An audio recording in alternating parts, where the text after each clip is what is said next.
Picture this. You're standing in the middle of nowhere, surrounded by nothing but endless sand dunes that stretch beyond the horizon like frozen ocean waves. The sun beats down so hard, it could fry an egg on your sandals, and the only sound is wind whistling through the emptiness.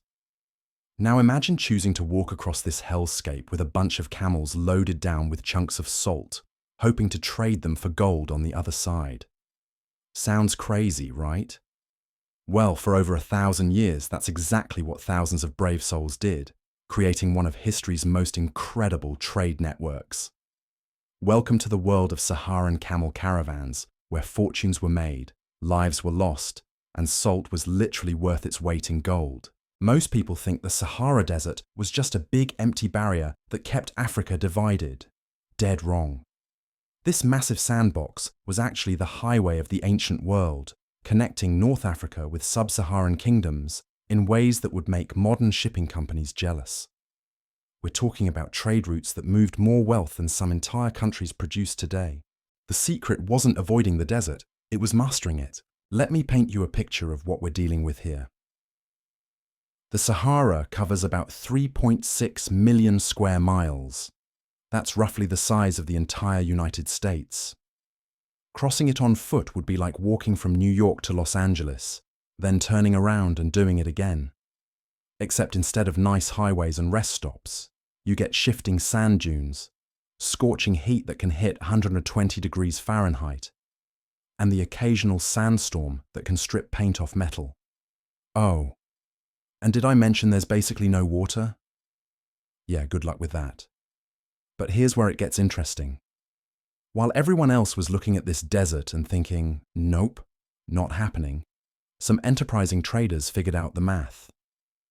On one side of the Sahara, you had North African and Middle Eastern merchants with access to manufactured goods, horses, and most importantly, a desperate need for gold. On the other side, you had West African kingdoms sitting on some of the richest gold deposits in the world, but they needed salt so badly they'd trade precious metal for it, pound for pound. The profit margins were absolutely insane. We're talking about markups that would make modern pharmaceutical companies weep with envy. The key to making this work wasn't just bravery or luck.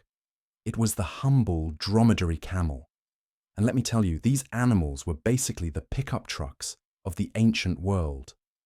A single camel could carry up to 400 pounds of cargo and travel for days without water.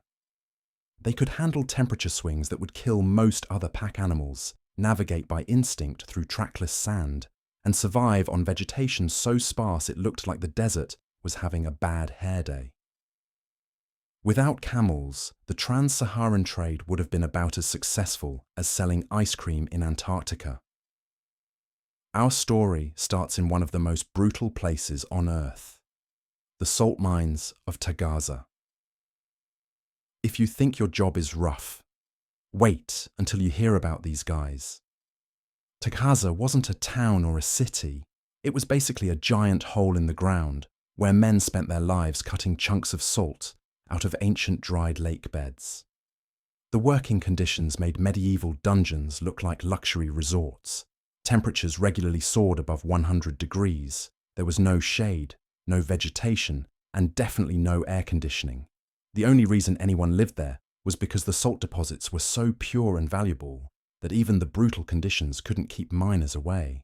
The salt itself came from massive underground deposits left behind when an ancient sea evaporated millions of years ago. Workers would descend into these pits with simple tools, basically glorified chisels and hammers, and spend their days breaking apart salt formations into rectangular slabs. Each slab had to be cut to specific dimensions because standardization was crucial for loading onto camels later. Too big, and they wouldn't fit properly in the packing system. Too small, and you'd lose money on inefficient use of cargo space. It was like playing Tetris, except the pieces were made of salt, and your life depended on getting it right. The work was so dangerous and difficult that most miners didn't last more than a few years. Salt dust filled their lungs, the constant heat dehydrated them faster than they could drink water, and accidents were common. Yet they kept coming because the pay was better than anything else available in the region. A skilled salt cutter could earn enough in a season to support his family for a year, assuming he survived the season, of course. Once the salt slabs were cut, they had to be prepared for the journey ahead. This wasn't just a matter of tossing them onto a camel and hoping for the best. Each slab was wrapped in palm fiber matting to prevent damage during transport, then lashed together into bundles called bars. These bars were designed to fit perfectly on either side of a camel's hump, with the weight distributed evenly to prevent the animal from developing sores or injuries that could cripple it hundreds of miles from help. The men doing this work were specialists who'd spent years learning the art of camel loading. They knew exactly how to balance the weight, how to tie knots that would hold for weeks but could be quickly untied when needed, and how to read a camel's body language to know if the load was causing problems. One mistake in the loading process could doom an entire caravan. A poorly balanced load might cause a camel to stumble and injure itself, or the constant rubbing of an incorrectly positioned bundle could create wounds that would become infected in the harsh desert environment. But the real magic happened when the caravan master arrived. This wasn't just some guy with a few camels looking to make a quick buck. A caravan master was part logistics expert, part military commander, part diplomat, and part fortune teller. He had to coordinate hundreds of animals, dozens of men, and thousands of pounds of cargo across one of the world's most unforgiving environments. The successful ones became legendary figures whose reputations could make or break a trading expedition. The caravan master's first job was negotiating contracts with the salt mine owners. This wasn't a simple cash transaction. It was a complex arrangement that involved credit, insurance, profit sharing, and risk assessment. The mine owners needed guarantees that their salt would reach market and that they'd get paid, while the caravan master needed assurance that the salt would be ready on schedule and meet quality standards. These negotiations could take weeks and involved more paperwork than a modern corporate merger. Meanwhile, the caravan master was also hiring his team. A typical salt caravan required guides who knew the desert routes, guards to protect against raiders, camel handlers to manage the animals, and specialists who could navigate by the stars, predict weather patterns, and locate water sources. Each hire was a life or death decision because incompetence in the desert didn't just mean lost profits, it meant lost lives. The guides were perhaps the most crucial hires. These men had spent their entire lives learning the Sahara's secrets. They could read the patterns in sand dunes to determine direction, identify landmarks that were invisible to untrained eyes, and most importantly, they knew where to find water. A good guide could navigate by the position of stars, the direction of prevailing winds, and subtle changes in the landscape that others would never notice. They carried mental maps of every oasis, every well, and every dangerous area along the route. But knowledge alone wasn't enough. The guides also had to be diplomats because crossing the Sahara meant passing through territories controlled by different tribes and groups. Some passages required paying tribute or tolls, while others demanded complex negotiations about watering rights at oases. A guide who couldn't navigate these political waters was just as dangerous as one who couldn't find actual water. The security arrangements were equally complex. Desert raiders were a constant threat, and they knew exactly when and where caravans were most vulnerable. A fully loaded salt caravan was like a giant "rob me" sign moving slowly across the desert. The guards weren't just muscle. They were tacticians who had to plan defensive strategies, coordinate with local authorities, and sometimes negotiate with potential attackers. Some caravan masters found it cheaper to pay protection money than to hire enough guards to fight off every threat. As the departure date approached, the real work began. Loading a caravan wasn't just about putting cargo on camels, it was about creating a mobile city that could survive for months in the wilderness. Every item had to be carefully planned and positioned. Water was the most critical resource, and calculating the right amount required precise knowledge of the route, the season, weather patterns, and the condition of water sources along the way. Too little water meant death. Too much meant wasted cargo space that could have been used for profitable goods. The water containers themselves were works of art. Made from specially treated goat skins, they could hold gallons of water while remaining flexible enough to conform to a camel's movement. But they required constant maintenance because a single leak could be catastrophic. The men responsible for water management checked every container multiple times before departure and carried repair materials for emergency fixes along the route. Food supplies were equally critical. The caravan would be traveling through areas where fresh food was unavailable, so everything had to be preserved for long-term storage. Dates were a staple because they provided quick energy and lasted for months without spoiling. Dried meat, usually goat or sheep, supplied protein, while grain provided bulk calories. But the real trick was calculating portions. Too generous with the rations, and you'd run out of food before reaching your destination. Too stingy, and your men would be too weak to handle the physical demands of desert travel. The camels themselves required special preparation.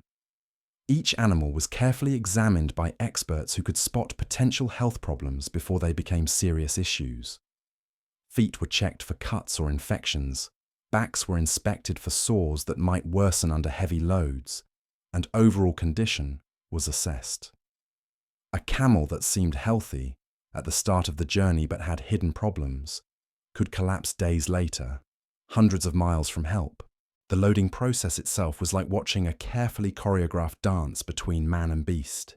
Each camel had its own personality and quirks that handlers learned to work with rather than fight against. Some animals were naturally calm and would stand perfectly still while being loaded, while others required constant soothing and gentle handling. The most experienced handlers could read a camel's mood from the position of its ears, the way it held its head, or the sound of its breathing. But here's what most people don't realize about camel loading. It wasn't just about weight distribution. The shape and size of each bundle mattered enormously because camels move differently than horses or donkeys. Their swaying gait meant that cargo had to be secured in ways that wouldn't shift or bounce with every step. A bundle that seemed perfectly secure while the animal was standing could work itself loose after hours of walking, potentially causing the entire load to slip and injure the camel. The master loaders developed techniques that would impress modern shipping experts. They used a system of cross-braced ropes and counterbalanced weights that could adapt to a camel's movement while keeping everything secure. The knots they tied weren't just functional. They were engineering marvels that could be quickly adjusted or released, even after being pulled tight for days. Some of these knot-tying techniques were closely guarded. Family secrets passed down through generations.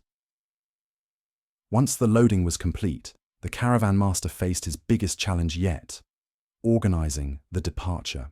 You might think getting a bunch of camels to walk in the same direction would be simple, but try coordinating 200 animals, 50 men, and thousands of pounds of cargo when everyone's nervous about the journey ahead. The animals could sense the tension and excitement, making them skittish and unpredictable. Add in the fact that many of the men had never worked together before, and you had a recipe for chaos. The departure ritual became crucial for establishing order and hierarchy. The caravan master would position himself at the head of the column, with his most trusted lieutenants spread throughout the group to maintain communication and discipline. The most experienced guides took positions at key points, where they could spot navigation landmarks or potential hazards. Guards were stationed at the front, middle, and rear of the caravan, with scouts ranging ahead to watch for trouble. But timing was everything. Desert travel followed strict schedules dictated by temperature and terrain conditions. The best time to start a major journey was just before dawn, when the air was coolest and the animals were fresh. This meant waking up in complete darkness, loading everything by lamplight, and getting the entire caravan moving before the sun appeared. Miss this window, and you'd spend the hottest part of the day struggling through sand instead of resting in whatever shade you could find. The pace itself was an art form that took years to master, too fast. and the camels would overheat or exhaust themselves, too slow, and you'd never reach the next water source before running out of supplies. A good caravan master could judge the perfect speed by watching his animals breathing, the way they carried their heads, and how much they were sweating. He also had to factor in the terrain, because walking through soft sand required much more energy than traveling over hard-packed surfaces. Navigation in the open desert was like trying to find your way through an ocean where all the waves looked exactly the same. There were no roads, no signposts, no landmarks that would be recognizable to untrained eyes. Everything depended on the guide's ability to read subtle clues in the landscape and their knowledge of celestial navigation. During the day, they used the position of the sun and the direction of prevailing winds. At night, they relied on stars that most people couldn't even identify, let alone use for navigation. The really skilled navigators could tell their position by examining the sand itself. Different regions had sand with distinctive colours, textures and mineral content. They could scoop up a handful of sand, feel it between their fingers, and know exactly where they were and which direction they needed to travel. Some guides claimed they could navigate by smell alone, detecting the scent of distant oases or recognizing the distinctive odor of different types of rock formations. But even the best guides made mistakes, and getting lost in the Sahara was usually a death sentence. That's why successful caravans traveled in groups and maintained constant communication between different sections of the column.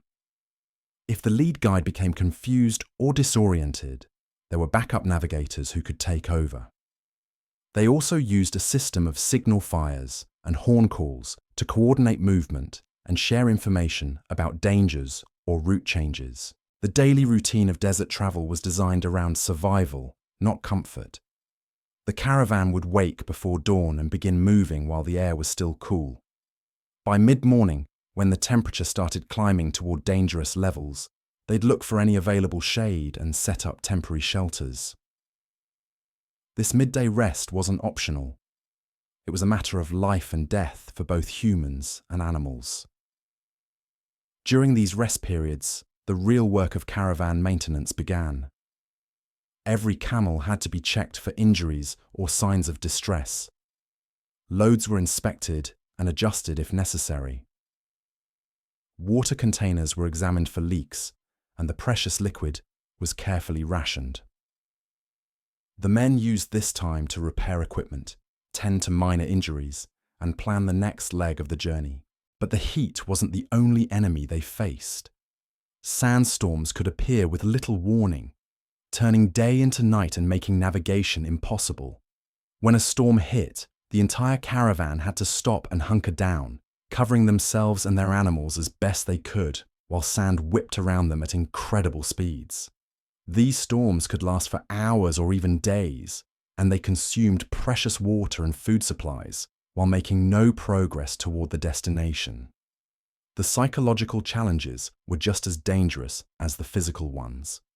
Men who had never experienced the vastness of the desert often became overwhelmed by the endless emptiness. The constant heat, the monotonous landscape, and the knowledge that they were hundreds of miles from help could break even strong minds. Experienced caravan masters learned to watch for signs of mental distress and had techniques for keeping morale up during the darkest moments. Some caravans developed elaborate systems of entertainment and distraction to help pass the long hours of travel. Storytellers would share tales during rest periods, musicians would play instruments in the evening, and games were organized to keep minds occupied. But the most important psychological tool was the promise of wealth waiting at the journey's end. The dream of returning home rich was what kept men moving forward when everything else told them to give up. The economics driving these expeditions were staggering.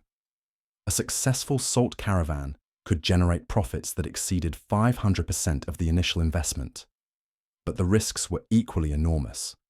Weather disasters, animal disease, raids by bandits, political upheavals, or simple navigation errors could wipe out months of planning and investment in a matter of days.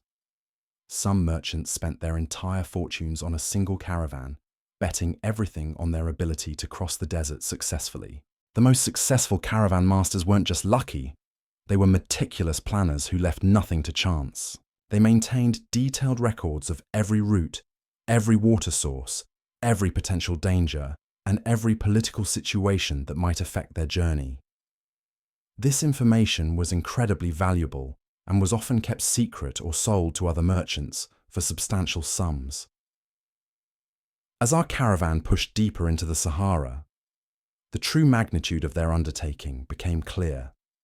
They weren't just crossing a desert, they were threading a needle through one of the most dangerous environments on Earth, carrying enough valuable cargo to make them targets for every bandit and raider within 1,000 miles. The salt they carried wasn't just seasoning, it was currency, medicine, and preservative all rolled into one. In the lands they were heading toward, salt was so precious that it was measured out grain by grain and guarded more carefully than gold. The real test of any caravan's organization came when they reached their first major checkpoint, a place where the desert decided to show just how nasty it could get. About 3 days out from Taghaza, our salt-laden camels would encounter what traders called the Gates of Hell, a stretch of loose sand so treacherous that even experienced guides would break out in a cold sweat, assuming they had any moisture left to sweat with. This wasn't your typical beach sand that kids build castles with. This stuff was like walking through quicksand that had been heated to oven temperatures. The camels' feet would sink deep with every step, making each stride an exhausting battle against the desert's attempt to swallow them whole. A fully loaded camel that weighed nearly 1,200 pounds could disappear up to its knees in this nightmare terrain, and getting a stuck animal out required the entire caravan to stop and work together. Here's where the caravan master's experience really showed. Smart leaders would completely change their formation when approaching these danger zones. Instead of the usual single-file line that worked well on hard ground, they'd spread the animals out in a wide pattern to distribute the weight. It was like the difference between walking on thin ice alone versus having 20 people spread across the same area. The physics worked, but it required incredible coordination to keep everyone moving in the same direction. The guides developed techniques that would impress modern engineers. They'd send scouts ahead with long poles to probe the sand depth, marking safe paths with small stones or strips of cloth. The lead camels would follow these marked routes exactly, while handlers used special wide mats made from woven palm fronds that they'd lay down like temporary roads. Each mat could only support a few animals before it had to be picked up and moved forward. It was like building a bridge as you walked across it. But even with all these precautions, disasters happened. A camel breaking through the surface and getting stuck meant an immediate emergency that could cost hours of precious daylight. The animal would panic, thrashing around and making the situation worse while its valuable cargo shifted dangerously. Getting a 600-pound camel unstuck from deep sand required techniques that were part engineering and part magic. Men would dig frantically around the animal's legs, while others used ropes and pulleys to create lifting systems. Sometimes they had to unload the entire cargo, extract the camel, then reload everything, all while the sun beat down mercilessly. The worst part about these soft sand zones wasn't just the physical challenge, it was the psychological warfare the desert waged on travelers' minds. Men would watch their carefully planned schedule fall apart, as what should have been a few hours of travel stretched into an entire day of struggle. Water rations calculated for normal travel suddenly seemed inadequate, and the knowledge that they were still weeks away from their destination could crush even the strongest spirits. Smart caravan masters learned to use these challenges as team-building exercises rather than disasters. They'd rotate the men through different jobs, so everyone understood how difficult each task was. The guy complaining about his camel being stubborn would get a chance to try unsticking someone else's animal from deep sand. It was like a crash course in desert survival that built respect and cooperation among men who might otherwise be at each other's throats. The camels themselves seemed to understand the danger of these zones. Experienced animals would test each step carefully, using their broad feet like snowshoes to distribute their weight. Some older camels had survived so many desert crossings that they could actually sense dangerous ground before stepping on it. Handlers learned to trust these veteran animals' instincts. If an experienced camel refused to go in a certain direction, there was probably a good reason. Navigation through soft sand zones required completely different techniques than normal desert travel. The usual landmarks became invisible when you were focused on the ground just a few feet ahead, and the constant need to weave around dangerous areas made it easy to lose your sense of direction. Guides would use a technique called dead reckoning, basically keeping track of every turn and estimating distances to maintain their overall bearing. It was like playing three-dimensional chess while walking through molasses. The economic pressure during these difficult stretches was enormous. Every hour spent struggling through soft sand was an hour of increased costs. More water consumed, more wear and tear on equipment, higher risk of animal injuries. Some merchant investors would actually travel with their caravans just to watch their money disappear into the sand, literally and figuratively. The smart ones learned to budget extra time and resources for these inevitable delays, while the optimistic ones often found themselves bankrupt before reaching their destination. Weather patterns played a crucial role in determining how dangerous these zones would be. Recent sandstorms could completely change the landscape, turning previously safe routes into death traps. The guides had to constantly update their mental maps based on current conditions, sometimes abandoning routes they'd used successfully for years. It was like having your GPS suddenly decide that all the roads had moved overnight. Some caravans tried to avoid these difficult zones entirely by taking longer routes that stayed on harder ground. But this strategy came with its own risks. Longer routes meant more water consumption, more exposure to raiders, and higher chances of encountering other hazards. The caravan master had to balance the certain difficulty of soft sand against the unknown dangers of unfamiliar territory. The most successful caravans developed specialized equipment for dealing with these challenges. Wide wooden planks could be lashed to camels' feet like primitive snowshoes, though getting the animals to accept this unusual footwear required patience and skill. Some handlers created special harnesses that distributed the weight of stuck animals across multiple rescue ropes, making extraction easier and safer for both humans and beasts. After finally clearing these treacherous zones, the caravan would face an entirely different set of challenges as they pushed deeper into the heart of the Sahara. The landscape would shift from loose sand to areas of hard-packed earth, broken by rocky outcroppings that could slice through a camel's foot like a razor blade. These stone fields required just as much caution as the soft sand, but for completely different reasons. The rocks weren't just sharp, they retained heat like ovens even after the sun went down.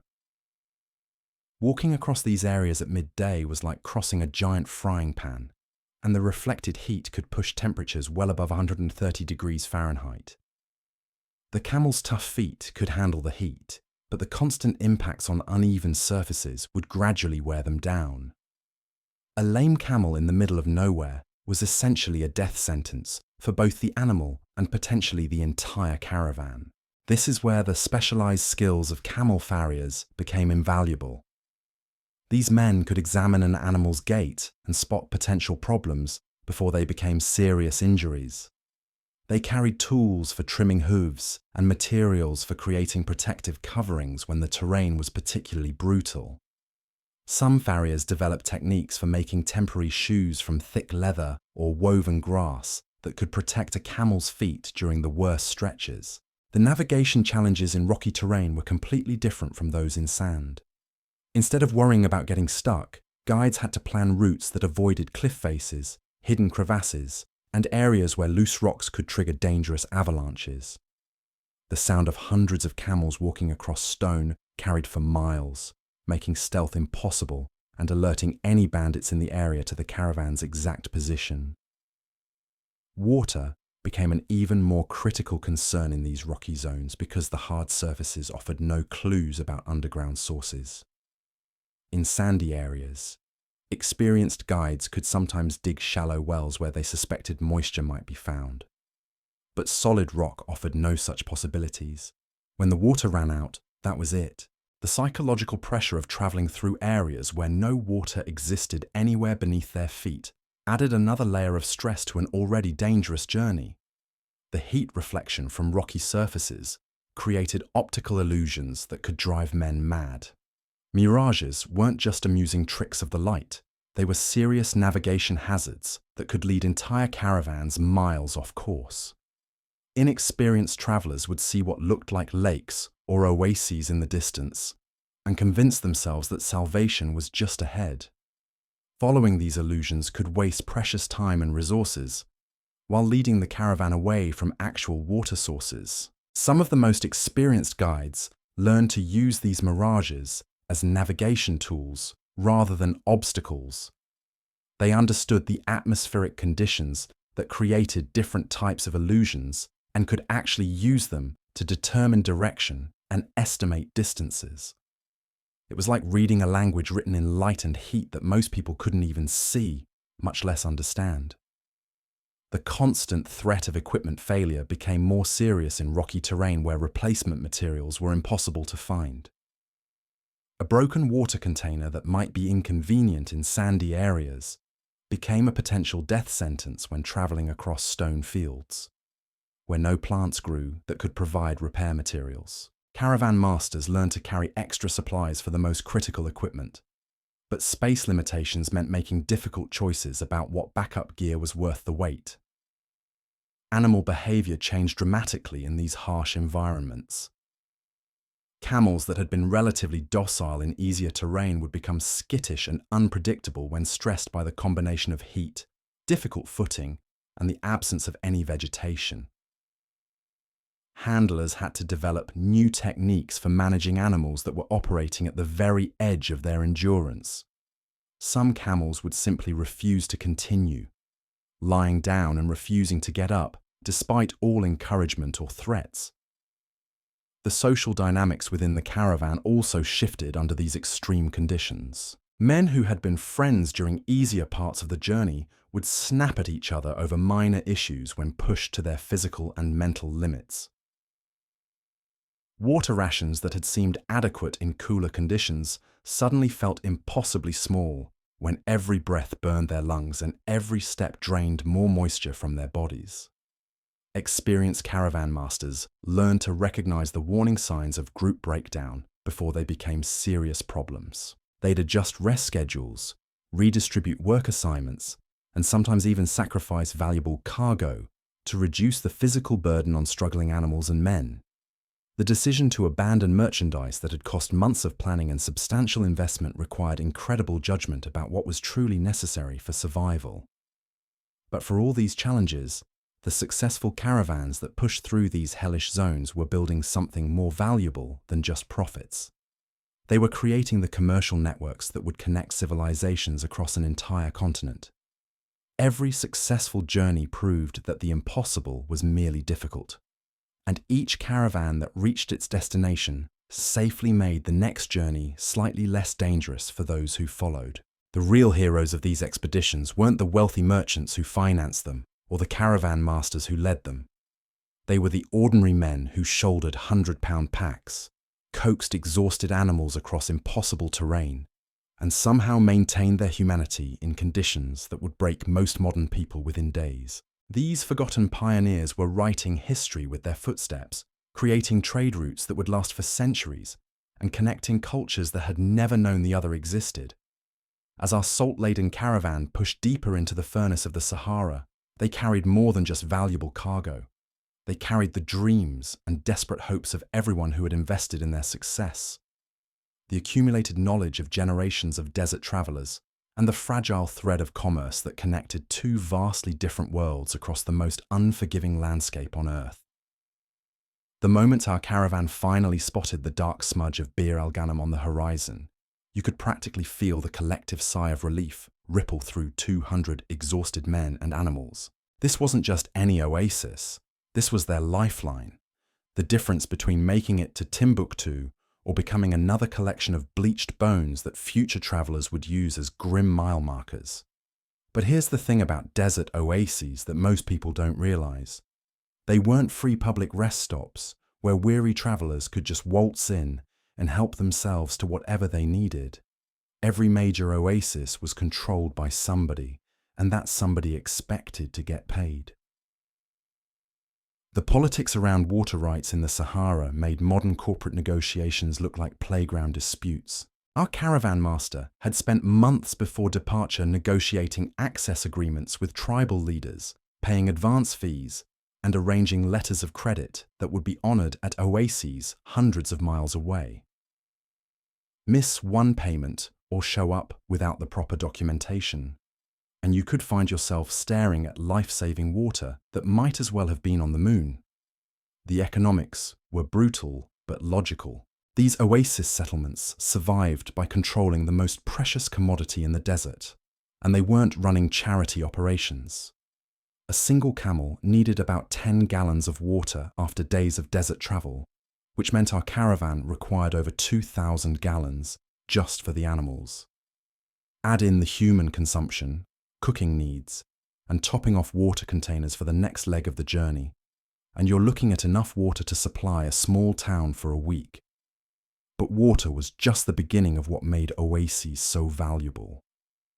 These green islands in the sea of sand were complete service centers that offered everything a caravan might need: fresh food, equipment repairs, medical treatment, and most importantly, information.